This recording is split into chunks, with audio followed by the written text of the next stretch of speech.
Hello વિદ્યાર્થી મિત્રો, તો ફરીથી સ્વાગત છે તમારું ઇન્સ્પાયર એકેડમીના વિડીયો લેક્ચર્સમાં। આગળના લેક્ચર્સમાં આપણે જોયું છે કે સ્થાનાંતર વેગ ખરેખર શું છે અને સરેરાશ વેગ અને સરેરાશ ઝડપ વિશે સમજ મેળવી છે। આલેખ દ્વારા પણ આપણે જોયું છે કે સરેરાશ વેગ કઈ રીતે મળે છે। તો આપણે જોયું હતું કે સરેરાશ વેગ સ્થાન સમયના આલેખ પરથી મેળવવો હોય તો સૌપ્રથમ આપણે સ્થાન સમયનો આલેખ દોરતા હતા કંઈક। એ સ્થાન સમયના આલેખમાં જે બે બિંદુઓને આપણે સરેરાશ, જે બે સ્થાન વચ્ચે એક સ્થાનથી બીજા સ્થાન સુધી કણ ગતિ કરે છે અને એ બે સ્થાન વચ્ચે સરેરાશ વેગ મેળવવો છે તો શું કરતા હતા? તો એ બે સ્થાનને સુરેખાથી જોડી દેતા હતા। આપણે આલેખ દોરીએ એ પ્રકારનો તો વધારે સમજ આવશે કે આ જે ઊભી એક્સિસ છે તેને આપણે સ્થાન કહેતા હતા। અહીંયા સમય છે, સમય એ સેકન્ડમાં હોય છે। અહીંયા સ્થાન જે મીટરમાં હોય છે। આ થઈ ગયું આપણું ઉદ્ગમ બિંદુ। સ્થાન સમયનો આલેખ કદાચ સુરેખ ગતિ હોય, સ્થાન સમયનો આલેખ કદાચ આપણને સુરેખા મળે। ક્યારે સુરેખા મળશે? કે જો કણ નિયમિત ગતિ કરશે। સ્થાન સમયનો આલેખ આપણને સમયની અક્ષને સમાંતર મળશે કે જ્યારે કણ સ્થિર હશે, અને સ્થાન સમયનો આલેખ વક્ર પણ મળી શકે, તે આપણે જોયું હતું। વક્ર કઈ કિસ્સામાં મળશે? જ્યારે કણની ગતિ વધે છે અથવા તો કણનો સ્થાન બદલાવાનો દર વધે છે સમય સાથેનો, કે દર ઘટે છે, મતલબ કે કણનો વેગ વધે છે કે ઘટે છે। તો આપણે જોયું હતું કે જો વેગ વધતો હોય તો કણનો ઢાળ, કણનો જે સ્થાન સમયનો આલેખ મળશે એનો ઢાળ વધતો હશે। તો આ કિસ્સામાં એવું હશે, જો વેગ વધતો હોય તો શરૂઆતમાં આવો આલેખ મળે સ્થાન સમયનો, તો આપણે જોઈએ કે વેગ વધે છે કે ઘટે છે। તો કે આ બિંદુએ, આ બિંદુ માટે આપણે જોયું તો તાત્ક્ષણિક વેગની સમજ મેળવી હતી કે આ બિંદુ માટે તાત્ક્ષણિક વેગ કઈ રીતે મળશે? તો આ બિંદુ માટે આપણને તાત્ક્ષણિક વેગ તે બિંદુ પાસે આ વક્રને સ્પર્શક દોરીએ અને આ સ્પર્શકનો એક્સ અક્ષ સાથેનો ખૂણો થીટા લઈએ તો આપણે θ1 કહીએ। હવે આ બિંદુ પાસે આપણે જોઈએ છે, આ એ બિંદુ હતું, બી બિંદુ પાસે વેગ જોઈએ તો બી બિંદુ પાસે સ્પર્શક દોરીએ તો આવો કંઈક સ્પર્શક મળશે। આ ખૂણો આપણે θ1 હતો, બી બિંદુ પાસેનો સ્પર્શક આ થઈ જાય, બી બિંદુ પાસેનો આપણે સ્પર્શક દોરવો છે તો આ આપણો એ બિંદુ પાસેનો સ્પર્શક। હવે આ બી બિંદુ પાસે સ્પર્શક દોરીએ એટલે આવો મળશે સ્પર્શક, એનો ખૂણો θ2। અહીં મિત્રો θ1 ગ્રેટર દેન θ1 લેસ દેન નાનો છે, θ1 લેસ દેન θ2। આ સ્પર્શકનો આ ખૂણો અને જે સ્પર્શક આ દોરીએ છીએ, અથવા તો ફરીથી આકૃતિ દોરીએ કે જો કણ આવા કંઈક માર્ગે ગતિ કરતો હોય, કણનો સ્થાન સમયનો આલેખ આપણને વક્ર મળતો હોય, આ આલેખમાં આપણે બે બિંદુઓ લઈએ। એક બિંદુ એ, આ સ્થાન દર્શાવે છે, આ અક્ષિસ સમય, અને આ બિંદુ આપણે બી કહીએ। તો આ આલેખ પરથી આપણે અગાઉના લેક્ચરમાં જોયું હતું કે કણનો વેગ વધે છે કે ઘટે છે, કોઈ ક્ષણે અથવા ક્ષણે ક્ષણે વેગ વધતો જાય છે, ઘટતો જાય છે, કઈ રીતે નક્કી કરીશું? તો આપણો આલેખ છે। હવે એ બિંદુ પાસે વેગ નક્કી કરવો છે તો એ બિંદુ પાસે સ્પર્શક દોરો, સ્પર્શકનો એક્સ અક્ષ સાથેનો કેટલો ખૂણો θ1 કહીએ। હવે બી બિંદુ પાસે આપણે વેગ મેળવવો છે, કણનો વેગ કેટલો છે તો બી બિંદુમાંથી સ્પર્શક દોરો, બી બિંદુનો એક્સ અક્ષ સાથેનો ખૂણો θ2 લ્યો। આની ઉપરથી આપણને આઈડિયા આવશે કે θ2 મોટો છે, ગ્રેટર દેન θ1, θ1 કરતાં θ2 મોટો છે। એટલે કે આ સુરેખાનો જે આ રેખાનો ઢાળ એ પાસે જે સ્પર્શક દોરીએ છીએ એનો ઢાળ એ બી પાસેના સ્પર્શક કરતાં ઓછો હશે, એટલે કે બી પાસેનો સ્પર્શક છે એનો ઢાળ વધારે હશે। અને એ ઢાળ શું દર્શાવે છે? તો કે તે સૂક્ષ્મ ક્ષણ માટેનો સરેરાશ વેગ। પણ જ્યારે સમય સૂક્ષ્મ લઈએ છીએ આપણે, ત્યારે એ સૂક્ષ્મ સમય માટેનો સરેરાશ વેગ જ એ સૂક્ષ્મ ક્ષણ માટેનો એક ક્ષણ માટેનો વેગ બને છે, તો એ સમય માટેનો તાત્ક્ષણિક વેગ બનશે। તો એ પાસે θ1 એટલે એ પાસેનો વેગ આપણે લખી શકીએ VA બરાબર tan θ1, બી પાસેનો વેગ લખી શકીએ VB tan θ2।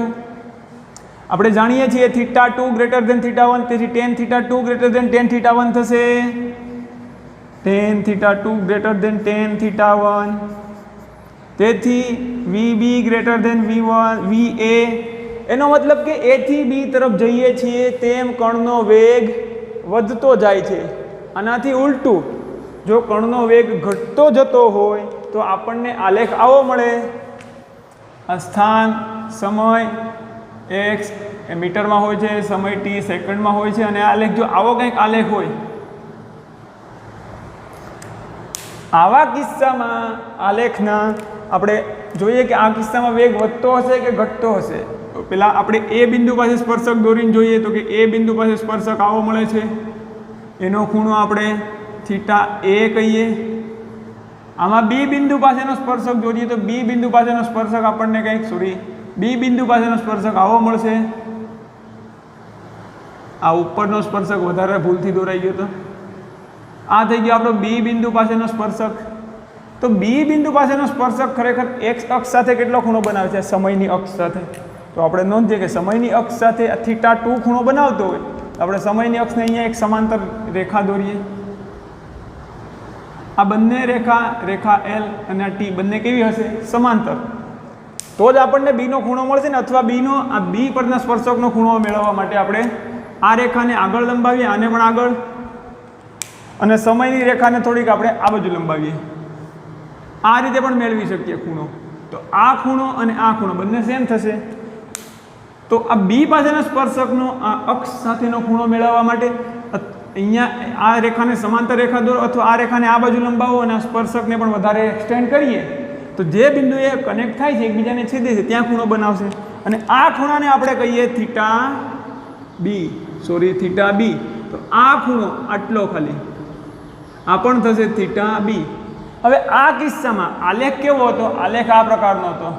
સ્પર્શક દોરવામાં આલેખ જ ચેકાયો કેવો હતો. આલેખ આ પ્રકારનો હતો. તો અહીં θA અહીંયા છે, આ A બિંદુ અહીંયા હતું ને આ B બિંદુ હતું. તો θA એ θB કરતાં અથવા θB કરતાં કેવો મળે છે? મોટો. આ θA આટલો બને છે, આ θA છે, અને આપણો θB તો આટલો બને છે, આ θB બને છે. તો આપણને દેખીતી રીતે ખબર પડે કે θA ગ્રેટર ધેન θB. તેથી tan θA greater than tan θB મળશે. અને tan θ જ ખરેખર શું છે? ઢાળ છે. તો VA ગ્રેટર ધેન VB મળશે. તો અહીં કણનો વેગ વધે છે કે ઘટે છે? તો આપણે નોંધી શકીએ A પાસે વધારે હતો, B પાસે A કરતાં ઓછો છે. તો અહીં આ કિસ્સામાં કણનો વેગ ઘટે છે. આપણે આલેખ પરથી અથવા તો કોઈ તાત્ક્ષણિક વેગ આ રીતે મેળવી શકતા હતા આલેખ પરથી, પરંતુ તાત્ક્ષણિક વેગ મેળવવા માટેની આલેખની આ પ્રક્રિયામાં આપણે જોયું હતું કે આ સ્પર્શકને વ્યવસ્થિત દોરવો પડે, યોગ્ય સ્પર્શક હોવો જોઈએ, એક જ બિંદુએ સ્પર્શવો જોઈએ, આ આલેખ પણ વ્યવસ્થિત હોવો જોઈએ, એક્ઝેક્ટ પરફેક્ટ આલેખ ડ્રો કરવો પડે તો સાચા વેગનું મૂલ્ય મળે. તો આ પ્રક્રિયા થોડીક કઠિન છે, અઘરી છે. તો આવા કિસ્સામાં સંખ્યાત્મક રીતે ગણતરી કરી અને આપણે તાત્ક્ષણિક વેગ મેળવી શકીએ. તો એ રીતે આપણે કઈ રીતે મેળવીએ જોઈએ. તેના માટે આપણે ફરીથી પેલું સમજીએ કે આલેખથી કઈ રીતે તાત્ક્ષણિક વેગ મેળવતા હતા. તો કે આલેખમાં સ્થાન સમયનો આલેખ, ધારો કે આવો કોઈ વક્ર છે. આવા કિસ્સામાં આ વક્રને થોડોક આપણે વ્યવસ્થિત કરીએ. વધારે વક્ર કેમ નથી થતો? આ કિસ્સામાં આપણે ધારો કે કોઈ ક્ષણ માટે, ધારો કે આ જ કિસ્સામાં અહીંયા આપણે સેકન્ડના નામ આપી દઈએ. ધારો કે અહીં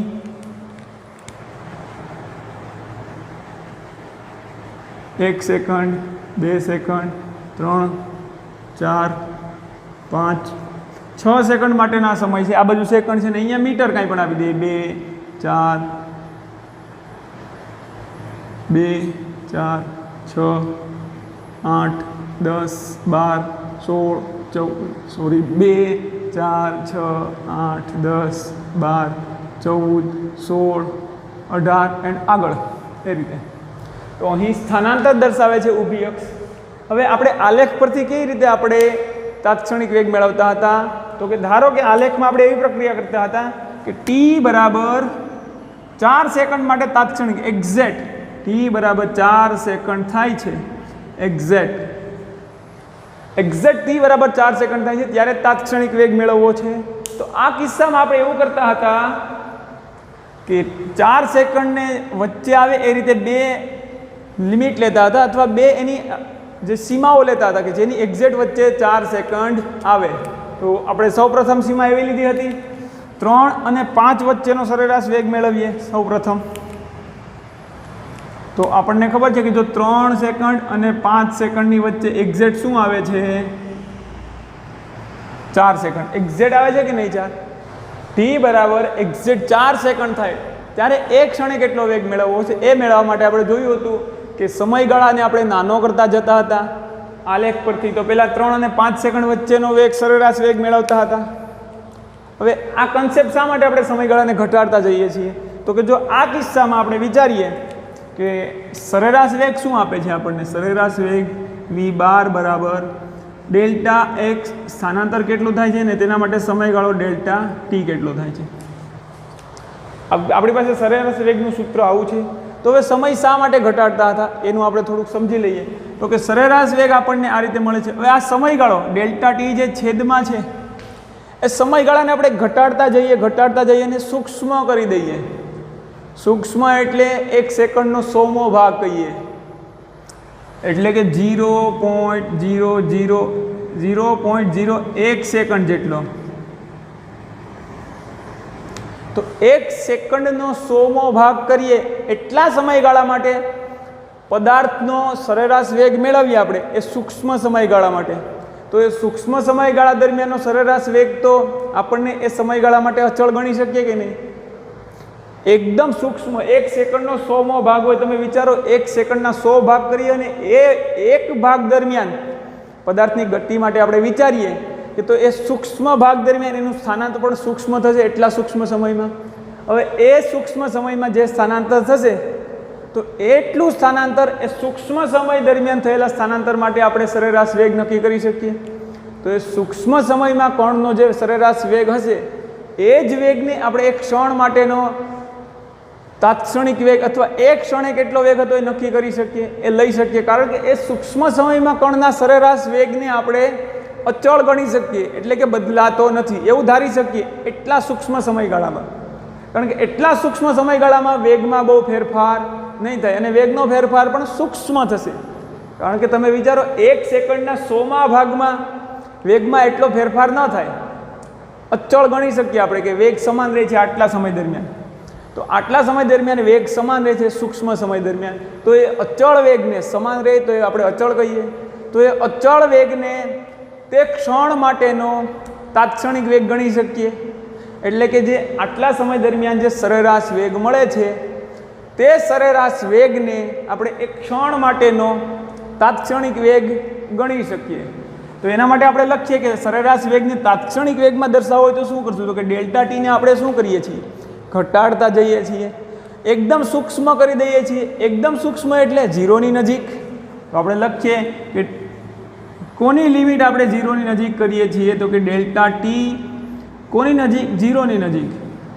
limit delta T tends to 0 મતલબ કે સમય 0 તરફ જઈ રહ્યો છે એનો મતલબ કે કંઈ જતો નથી પણ સૂક્ષ્મ કરી દઈએ છીએ. તો આવા કિસ્સામાં આ જે સરેરાશ વેગ મળશે આપણને delta x upon delta t એ શું મળશે? તો કે એક ક્ષણ માટે આપણને તાત્ક્ષણિક વેગ મળશે dx/dt. એ ચોક્કસ ક્ષણ સૂક્ષ્મ સમયગાળો લીધો હતો તો એ સમયગાળામાં અતિ સૂક્ષ્મ હોવાને કારણે તેમાં વેગમાં બહુ નહીવત ફેરફાર થાય જેને અવગણી શકીએ એટલે આપણે વેગને અચળ ગણી શકીએ અને એ જ અચળ વેગને તે ક્ષણ માટેનો તાત્ક્ષણિક વેગ લઈ શકીએ. તો આ કિસ્સામાં આપણે સરેરાશ વેગને જ્યારે ડેલ્ટા ટી ખૂબ નાનો હોય છે ત્યારે તાત્ક્ષણિક વેગ ગણી શકીએ. એટલા માટે આપણે આલેખની રીતમાં આ સમયગાળાને ઘટાડતા જવાનું છે. હવે જો 3 સેકન્ડ અને 5 સેકન્ડ વચ્ચેનો સમય છે એ સમયગાળા દરમિયાન એટલે કણનું સ્થાનાંતર કંઈક x1 ધારી લઈએ આપણે અહીંયા ક્યાંક હશે અને 5 સેકન્ડ થાય છે ત્યારે કણનું સ્થાન x1 કહીએ અને x2 કહીએ આપણે.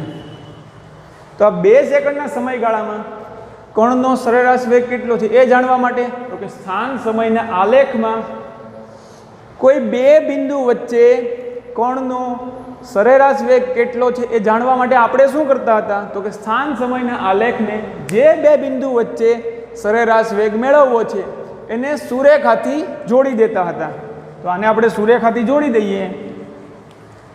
2 બિંદુ, આને એ બિંદુ કહીએ અને આને બી કહીએ, તો આ બંને બિંદુને આપણે એક સુરેખાથી જોડી દેતા હતા.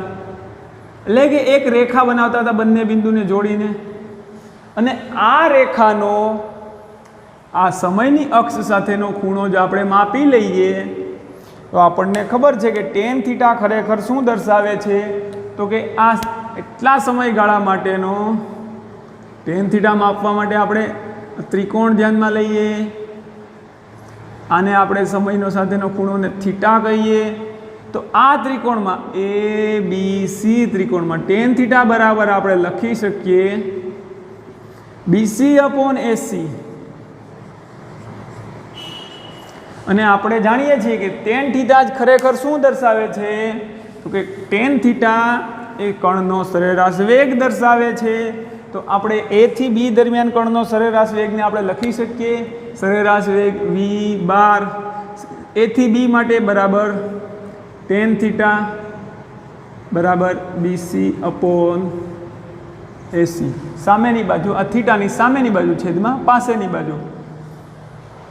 હવે જો આપણે આ 3 અને 5 આ બંને બિંદુ વચ્ચે 2 સેકન્ડનો સમય લાગે છે. તો 2 સેકન્ડ તો સૂક્ષ્મ ન ગણી શકીએ આપણે, 2 સેકન્ડ તો થોડોક મોટો સમયગાળો છે. તો હવે તાત્ક્ષણિક વેગ મેળવવો છે આવા કિસ્સામાં તો એક્ઝેક્ટ 4 સેકન્ડે તો સમયગાળાને નાનો કરીએ કે જેમાં 4 સેકન્ડ વચ્ચે આવે.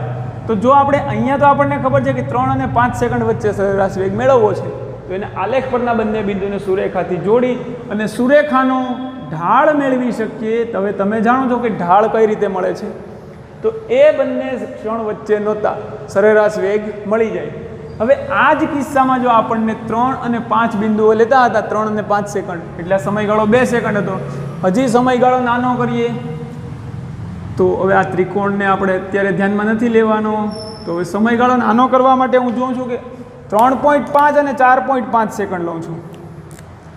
2 સેકન્ડને બદલે હવે આપણે 3.5 એટલે અહીંયા થશે અને 4.5 એટલે આ. તો અહીં સુરેખા આપણે નાની મળશે થોડીક. એનો ધન x અક્ષ સાથેનો ખૂણો આ રીતે આપણે નક્કી કરી શકીએ થીટા. આ થીટા નક્કી કરીને આપણે 3.5 અને 4.5 એટલે સમયગાળો કેટલો થશે 3.5 અને 4.5 એટલે 1 સેકન્ડ જેટલા સમયગાળા દરમિયાન આ થીટા ઉપરથી tan θ મેળવી અને 1 સેકન્ડ જેટલા સમયગાળા દરમિયાન સરેરાશ વેગ મેળવી શકીએ. પરંતુ આપણે તો એક્ઝેક્ટ 4 સેકન્ડે તાત્ક્ષણિક વેગ મેળવવો છે. તો જો આ જ આકૃતિને હું વ્યવસ્થિત બનાવીને આપણે થોડીક અહીંયા મોટી બનાવીએ તો આપણને મળશે કે એ આકૃતિને આપણે થોડીક મોટી બનાવીએ જેથી વધારે સમજ મળે. જે આપણે 3 અને 4 સેકન્ડ વચ્ચેના પોર્શનને જ મોટો કરીએ. ધારો કે 3 અને 4 સેકન્ડ વચ્ચેનો પોર્શન આવો કંઈક છે. આપણે અહીંયા 3 સેકન્ડ લઈએ ધ્યાનમાં અને અહીંયા 4 સેકન્ડ લઈએ. સોરી 3.5 અને 4.5 વચ્ચેના પોર્શનને અહીંયાથી આ 3.5 અને 4.5 વચ્ચેના પોર્શનને મોટો કરીએ. ધારો કે અહીંયા 3.5 છે, આ આપણું 4 અને આ 4.5 અને અહીંયા 4 છે. તો આ કિસ્સામાં 3.5 અને 4.5 વચ્ચે જેટલા સમયગાળામાં આલેખને થોડોક વ્યવસ્થિત કરીએ તો તમને સુરેખા દોરવામાં વધારે અનુકૂળ પડશે.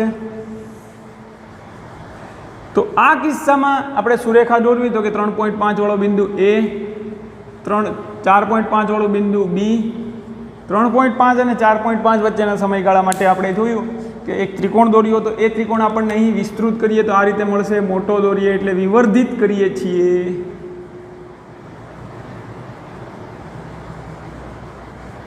તો આપણને આ ત્રિકોણ મળે. અહીંયા જ આપણે થીટા નક્કી કરી શકીએ. સમયગાળો કેટલો લીધો 1 સેકન્ડ. હજી સમયગાળાને ઘટાડી દઈએ અને 0.01 સેકન્ડ જેટલો લઈએ. તમને જેમ કીધું એમ કે ખૂબ જ સૂક્ષ્મ સમય કરીએ. તો આવા કિસ્સામાં શું થશે 0.01 સમયગાળો એટલે તો કે 3.95 995 અને 4.005 વચ્ચેનો સમયગાળો લઈએ આપણે. આ જ આલેખમાં આપણું આ 3.5 હતું અહીંયા, આ જ કિસ્સામાં આપણે દોરવું હોય તો આપણે અહીંયા આને વિસ્તૃત કરી દઈએ તો કે 3.5 હતું, એક્ઝેક્ટ આપણું આ 4 થઈ ગયું.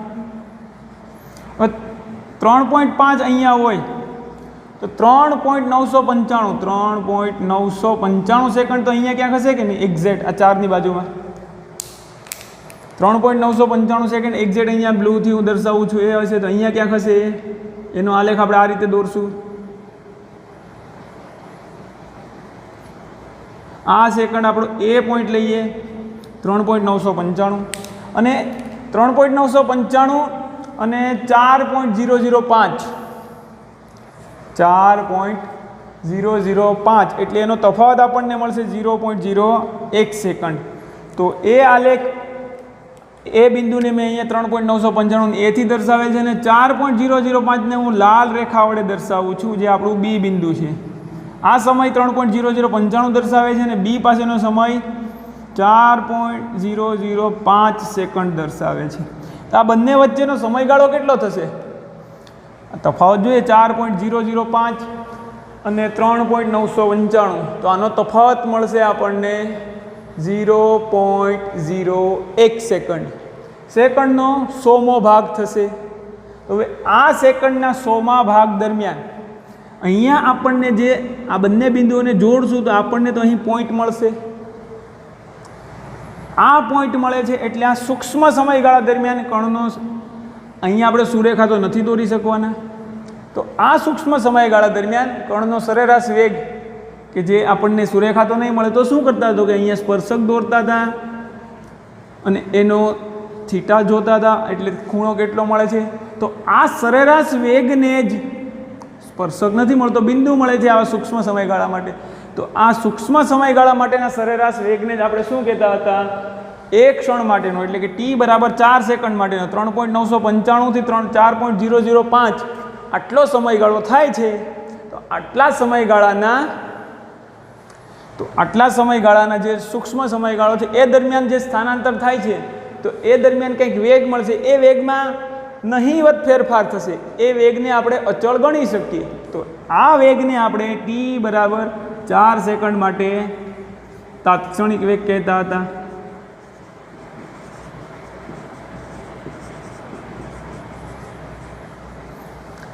હવે આ તો થઈ ગઈ આલેખ ઉપરથી તાત્ક્ષણિક વેગ કઈ રીતે મળે.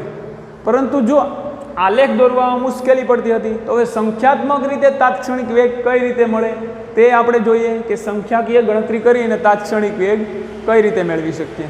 સીમાંત મૂલ્ય નક્કી કરવા માટે આપણે જો સંખ્યાકીય રીત છે જે તાત્ક્ષણિક વેગ મેળવવા માટેની તેનો અભ્યાસ કરીએ તો એ તાત્ક્ષણિક વેગ મેળવવા માટેના પદ્ધતિમાં આપણી પાસે સ્થાન અને સમય વચ્ચેનો સંબંધનું સૂત્ર જરૂરી છે. સ્થાન x અને સમય t એ વચ્ચેનો સંબંધ દર્શાવતું સૂત્ર આપણી પાસે હોવું જોઈએ. એ સૂત્ર ખરેખર શું દર્શાવશે તો કે t ની જેમ વિવિધ કિંમતો મૂકશું તેમ આપણને x ની કિંમત મળશે. તો કે t ની અહીંયા જે t ની અનુરૂપ કિંમતોને અનુરૂપ આપણને જે x ની કિંમતો મળશે તે મૂકતા જઈએ તો આપણને આ પ્રકારનો આલેખ મળે છે. આ તો તમે યામ ભૂમિતિમાં સમજી ગયા હોય કે અહીંયા આપણે x અક્ષ લેતા હતા, આ બાજુ y અક્ષ. x અક્ષની અનુરૂપ કિંમતોને આપણે y અક્ષની અનુરૂપ કિંમતોને મૂકતા જઈએ. x અક્ષની ચોક્કસ કિંમતો લઈએ આપણે. સપોઝ હું અહીંયા t ની જગ્યાએ 1 2 3 4 5 જે પણ કિંમત મૂકીશ તેના માટે મને x ની કિંમત મળશે. t ની અનુરૂપ કિંમતોને x ની જે કિંમત મળશે તેને આપણે આલેખમાં મૂકતા જઈએ તો અને એ કિંમતોને જોડીએ તો આ પ્રકારનો આપણને વક્ર મળે છે. તો આ જે x જે સ્થાન અને સમય વચ્ચેનો સંબંધ દર્શાવતું સૂત્ર, જો આપણી પાસે આ સૂત્ર હોય તો સંખ્યાત્મક રીતે આપણે તાત્ક્ષણિક વેગ મેળવી શકીએ. એ કઈ રીતે મેળવીએ આપણે જોઈએ.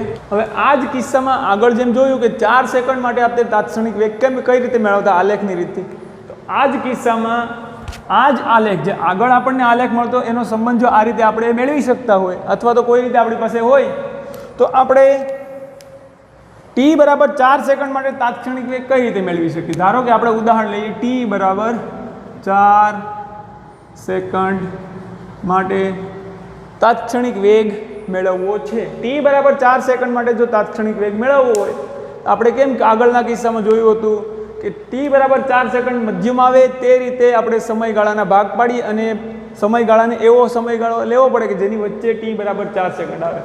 જો સૌપ્રથમ આપણે 2 સેકન્ડનો સપોઝ સમયગાળો લેવો છે. સમયગાળો આલેખની રીતમાં આપણે કઈ રીતે જોયું હતું કે સમયગાળાને ઘટાડતા જઈએ છીએ, તો એવી જ રીતે આ પદ્ધતિમાં પણ પહેલાં થોડોક મોટો સમયગાળો લઈશું અને પછી સમયગાળાને ઘટાડતા જઈશું. સૌપ્રથમ આપણે 2 સેકન્ડનો સમયગાળો લઈએ. જો 2 સેકન્ડનો સમયગાળો લઈએ તો 4 એક્ઝેક્ટ વચ્ચે આવે એ રીતે આપણને ક્યાં 2 બિંદુ મળશે? એના માટે એક સૂત્રથી પણ આપણે મળી શકીએ કે જો t બરાબર 4 સેકન્ડ માટે આપણે જો 2 સેકન્ડના સમયગાળા માટે 4ની 2 અપર લિમિટ અને 4ની લોઅર લિમિટ જોઈતી હોય આપણે, તો કે કયો સમયગાળો પસંદ કરવો પડે? 4 સેકન્ડ માટે આપણે તાત્ક્ષણિક વેગ મેળવવો છે તો તેનું સૂત્ર છે કે t1 બરાબર આપણે લખી શકીએ t minus delta t by 2 and t2 બરાબર t minus t plus delta t by 2. તો આ t1 અને t2 એ કયા સમયગાળાની કઈ લિમિટ લેવી એ દર્શાવે છે. આ t શું દર્શાવે છે? તો કે કઈ સેકન્ડ માટે તમારે તાત્ક્ષણિક વેગ જોઈએ છે. અને આ ડેલ્ટા t શું દર્શાવે છે? તો કે આપણે સમયગાળો કેટલો લઈએ છીએ. તો સૌપ્રથમ આપણે ડેલ્ટા t કેટલો લઈશું? 2 સેકન્ડ. તો એના માટે t1 અને t2 ગણીએ આપણે 2 સેકન્ડના સમયગાળા માટે. તો અહીંયા આપણે લખી દઈએ તો કે ડેલ્ટા t જ્યારે 2 સેકન્ડ લઈએ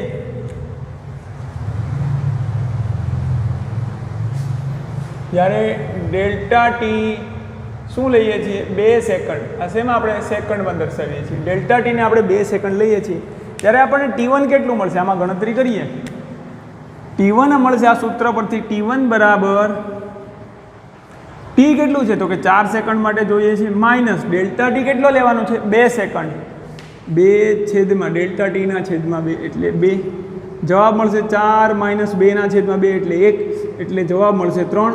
અને t2 નું સૂત્ર છે 4 પ્લસ 2 ના છેદમાં 2. 2 ના છેદમાં 2 કઈ રીતે? તો કે ડેલ્ટા 2 ની કિંમત 2 છે તો અહીંયા 2 મૂક્યું ને આ સૂત્રના 2 4 વત્તા 1 બરાબર 5. તો હવે અહીંયા ડેલ્ટા t માટે લખતા જઈએ અનુરૂપ મૂલ્યો. t1 કેટલું મળે છે આપણને? એ પણ સેકન્ડમાં હશે તો કે 3. t2 કેટલું મળે છે? એ પણ સેકન્ડમાં હશે 5 મળે છે t2. t1 અને t2 બંને મળી ગયા છે તો કે 3 અને 5 ની વચ્ચે 4 આવે છે શરૂઆતમાં મોટો સમયગાળા માટે. હવે t1 સમયે કણનું સ્થાન કેટલું હશે એ આ સૂત્ર પરથી મળી શકે. એટલે જ મેં તમને કીધું કે આ સૂત્રનો સંબંધ ખબર હોવો જોઈએ સ્થાન અને સમય વચ્ચેનો. તો આમાં જો t1 મૂકીએ તો આપણને x1 કેટલું મળશે? અહીંયા લખી દઈએ x1 કેટલું મળે છે અથવા તો xt1 એ મીટરમાં હશે. આપણે જોઈએ કેટલું મળે છે. ગણતરી કરીએ xt1 ની. આપણી પાસે સૂત્ર છે x બરાબર 0.08 t નો ઘન. xt1 જોઈએ છે. t1 આપણી પાસે કેટલું છે? તો કે 3 સેકન્ડ. 0.08 ગુણ્યા 3 નો ઘન 0.08 ગુણ્યા 3 નો ઘન 3 ગુણ્યા 3 9 એને ગુણ્યા 3 એટલે 27. આનો ગુણાકાર કરશું એટલે આપણને મળશે 2.16 મીટર. અહીંયા આપણે લખી દઈએ કિંમત કે આપણને t1 મળે છે 2.16 મીટરમાં છે. t1 સમયે 3 સેકન્ડ હતી ત્યારે કણનું સ્થાનાંતર કણનું સ્થાન એટલું ઉદ્ગમ બિંદુથી દૂર હતું. હવે આ ખરેખર એક્ઝેક્ટ શું દર્શાવે છે કે દરેક સેકન્ડે કણ ઉદ્ગમ બિંદુથી કેટલો દૂર છે. આ આલેખ તો ખરેખર એ જ દર્શાવતો હોય ને કે દરેક સેકન્ડ માટે 5 સેકન્ડ થાય છે ત્યારે કણ ઉદ્ગમ બિંદુથી કેટલો દૂર છે. તો કે અહીંયા જે કિંમત મળે ઊભી અક્ષને અનુરૂપ આ 5 ને અનુરૂપ ઊભી અક્ષ પર જે કિંમત મળે એટલો દૂર હશે. તો આ એ જ થયું. હવે t2 સેકન્ડે આપણને કણ કેટલો દૂર મળે છે? x t2 આપણને t2 માટે મળે છે સૂત્ર છે 0.08. t2 કેટલા લેવાની છે? 5 સેકન્ડ. 5 નો ઘન 0.08 5 ગુણ્યા 5 25 એને ગુણ્યા 5 કરીશું એટલે 125. આનો જવાબ આપણને મળશે 125 ગુણ્યા 0.08 એટલે 10 મીટર. t2 આપણને મળે છે એટલે t2 સમયે કણનું સ્થાન હશે 10 મીટર. તો અહીંયા લખી દઈએ x t2 10 મીટર. મીટરમાં જ છે તો આપણે 10 મીટર લખવાની જરૂર નથી, મીટરમાં જ છે. હવે આપણે એ વસ્તુ નોંધીએ કે કણ જ્યારે 3 સેકન્ડથી 5 સેકન્ડ જેટલા સમયગાળા દરમિયાન, એટલે કે 2 સેકન્ડના સમયગાળા દરમિયાન કણ સ્થાનાંતર કેટલું કરે છે, તો આપણે લખી શકીએ કે 5 સેકન્ડે કણનું સ્થાન 10 મીટર હતું અને 3 સેકન્ડે કણનું સ્થાન 2.16 મીટર હતું. તો 3 સેકન્ડે કણનું સ્થાન કંઈક એટલું હતું, 5 સેકન્ડે કણનું સ્થાન એટલું બને છે. તો આ આપણે થઈ ગયું xt2 અને આપણી પાસે એટલું મળે છે. આ કેટલું મળે છે કે અહીંયા જોઈ લઈએ xt1. તો આપણે જે એટલો તફાવત મળે છે બંનેના સ્થાનમાં જે આ એ શું થશે તો કે આ 2 સેકન્ડના સમયગાળા દરમિયાન કણ કેટલું આ બંનેના સ્થાન આટલામાંથી એટલું બાદ કરીએ તો આટલો જે તફાવત મળે છે એ 2 સેકન્ડના સમયગાળા દરમિયાન કણે કરેલું સ્થાનાંતર હશે. તો 2 સેકન્ડના સમયગાળા દરમિયાન સ્થાનાંતર શું મળે છે તો કે xt2 માઇનસ xt1, એટલે કે 5 સેકન્ડે કણના સ્થાન અને 3 સેકન્ડ વચ્ચેના 3 સેકન્ડે કણનું સ્થાન છે તે બંનેનો તફાવત. તો અહીં આપણે બંનેના સ્થાનનો તફાવત કેટલો એટલે કે સ્થાનાંતર કેટલું મળશે ડેલ્ટા એક્સ. 5 સેકન્ડે કણનું 10 મીટર હતું સ્થાન, 3 સેકન્ડે 2.16. તો આનો તફાવત કરીશું એટલે 10 ઓછા 2.16, 10 ઓછા 2 એટલે 8, એમાંથી 0.16 બાદ કરીશું એટલે 7.84. તો હવે આ 2 સેકન્ડના સમયગાળા દરમિયાન 3 સેકન્ડથી 5 સેકન્ડનો સમયગાળો પહોંચે એટલે કે 2 સેકન્ડના સમયગાળા દરમિયાન કણનું સ્થાનાંતર આટલું થાય છે, એ પણ મીટરમાં હશે. કણ સમય કેટલો લગાડે છે તો કે આ આપણી પાસે 2 સેકન્ડ લીધી હતી, સમય કેટલો 2 સેકન્ડનો લગાડે છે. 2 સેકન્ડમાં એ આટલું સ્થાનાંતર કરે છે તો તેનો એ 2 સેકન્ડ દરમિયાન સરેરાશ વેગ કેટલો લખી શકીએ delta x upon delta T, એનો થશે એકમ મીટર પ્રતિ સેકન્ડ. તો સરેરાશ વેગ આપણે લખી શકીએ કે ડેલ્ટા એક્સ 7.84 ભાગ્યા સમયગાળો 2, આનો જવાબ મળશે 78, 3.92. તો આપણે અહીંયા લખી શકીએ કે 2 સેકન્ડના સમયગાળા દરમિયાન કણ 7.84 મીટર જેટલું સ્થાનાંતર કરે છે. તો આ સમયગાળા દરમિયાન કણનો સરેરાશ વેગ 3.92 મીટર પ્રતિ સેકન્ડ હશે. હવે આપણે સમયગાળાને નાનો કરી દઈએ. અત્યારે 2 સેકન્ડનો સમયગાળો લીધો હતો, આને આપણે કોલમ વાઇઝ લખી દઈએ તો વ્યવસ્થિત લાગશે થોડું. હવે જો સમયગાળાને આપણે નાનો લઈએ એટલે કે 0, આ 2 સેકન્ડ લીધી, હવે આપણે 1 સેકન્ડ લઈએ. ચલો, ડેલ્ટા ટી કેટલો લેવાનો છે 1 સેકન્ડ. તો આ 1 સેકન્ડના સમયગાળા માટે આપણે T1 અને T2ની કિંમત મેળવવી પડશે. તો કે અહીંયા તો 4 મૂકશું, પરંતુ આ સૂત્રમાં આગળ આપણે બદલાવવું પડશે. T1 તો ખબર જ છે, આ T તો ખબર જ છે કે 4 સેકન્ડ માટે તાત્ક્ષણિક વેગ જોઈએ છે.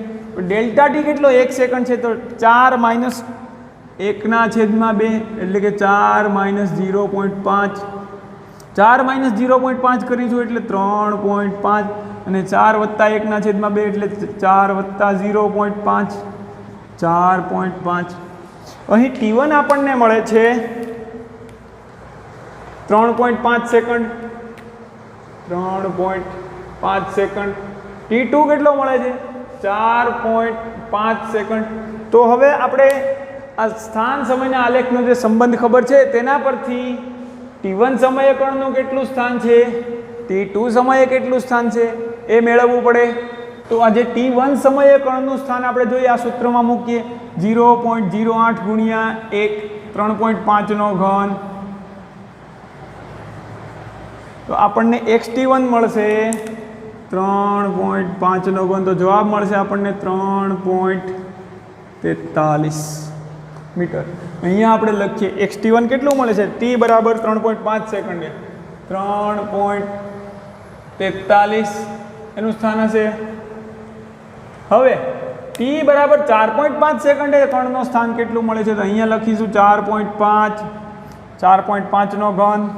4.5 સેકન્ડે કણનું સ્થાન કેટલું છે 4.5નો ઘન. આપણને જવાબ મળશે 7.29.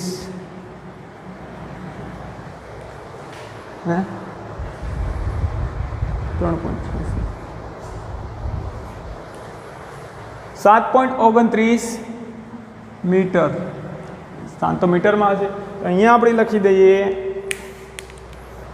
7.29 મીટર. તો અહીં આ 3.5 આપણે લીધી અને 4.5, તો કે 1 સેકન્ડ જેટલા સમયગાળા દરમિયાન કણનું સ્થાનમાં આટલો તફાવત કેટલો હશે, એટલે કે સ્થાનાંતર કેટલું થશે. તો આનો આપણે તફાવત મેળવીએ 7.29 અને 3.43, તો જવાબ મળશે 3 રેડ પેનથી આપણે લખી દઈએ કે સ્થાનાંતર કેટલું થાય છે. સ્થાનાંતર મળે છે 3.86 મીટર. તો આપણી પાસે સ્થાનાંતર 3.86 મીટર છે, સમયગાળો 1 સેકન્ડ છે. તો આ સેકન્ડ દરમિયાન 3.5 થી 4.5 જેટલો સમયગાળો થાય છે. તો 1 સેકન્ડ દરમિયાન કણનો સરેરાશ વેગ કેટલો હશે, તો કે 3.86 ભાગ્યા 1 કરીશું આ પદ્ધતિ પ્રમાણે, તો આપણને મળશે 3.86 મીટર પ્રતિ, એટલે તો ઉપર લખી દીધું છે. તો 3.86 મીટર પ્રતિ સેકન્ડ વેગ મળશે. આપણે 1 સેકન્ડ અને 2 સેકન્ડના સમયગાળા દરમિયાન સરેરાશ વેગ કેટલો મળે છે સંખ્યાકીય રીતે જોયું કે આપણને 1 સેકન્ડ દરમિયાન 3.92 મીટર પ્રતિ સેકન્ડ મળતો હતો 2 સેકન્ડ દરમિયાનના સમયગાળા માટે. હવે 1 સેકન્ડનો સમયગાળો લીધો તો 3.86 મીટર પ્રતિ સેકન્ડ મળતો હતો. હવે આપણે જોયું કે તાત્ક્ષણિક વેગ મેળવવો છે તો સમયગાળાને શું કરશું, ઘટાડતા જઈશું. તો એને સમયગાળાને 1 સેકન્ડમાંથી અડધી સેકન્ડ કરીએ એટલે 0.5 સેકન્ડ. તો એને અનુરૂપ આપણને T1 આ લેવું પડશે. આપણે T બરાબર 4 સેકન્ડ માટે તાત્ક્ષણિક વેગ મેળવવો છે તો T2 આ મળશે. આ સૂત્રમાં કિંમત મૂકતા જઈએ T1 અને T2ના સૂત્રમાં.